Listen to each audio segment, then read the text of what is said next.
اللہ کریم جل شانہ کی رحمت حد و حساب سے وراء الورا ہے۔ وہ رحمان ہے، وہ رحیم ہے، وہ کریم ہے۔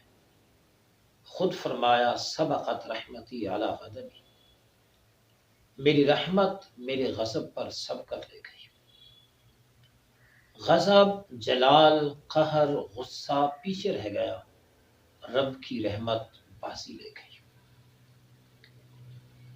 اور اس سے بڑھ کر آپ رحمت کا کیا تصور کریں گے کہ میرے آقا علیہ الصلوۃ والسلام نے ارشاد فرمایا ان اللہ حی کریم، اللہ پاک زندہ ہے، وہ کریم ہے۔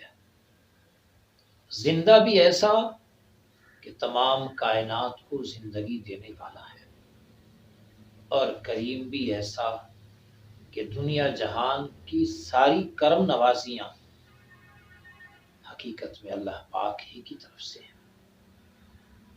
آگے فرمائے یستحی اذا رفع الرجل الیہ یدیہ ان یردہما صفرا خائبتین، اللہ پاک اس بات سے حیا فرماتا ہے کہ جب اس کا ایک بندہ اس کے دربار میں ہاتھ اٹھاتا ہے، مانگتا ہے، دستے طلب دراز کرتا ہے، منگتا گدا بن کر آتا ہے، رب اس بات سے حیا فرماتا ہے کہ اس کے ہاتھوں کو خالی لوٹائے۔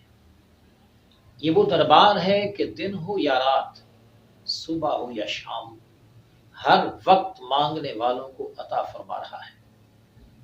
خالی کسی ہاتھ کو لوٹاتا نہیں، لیکن دار و مدار مانگنے والے پر ہے کہ وہ کس قدر اخلاص سے آتا ہے، کس قدر صدق کے دل سے آتا ہے، اور کس قدر سچے دل سے مانگتا ہے۔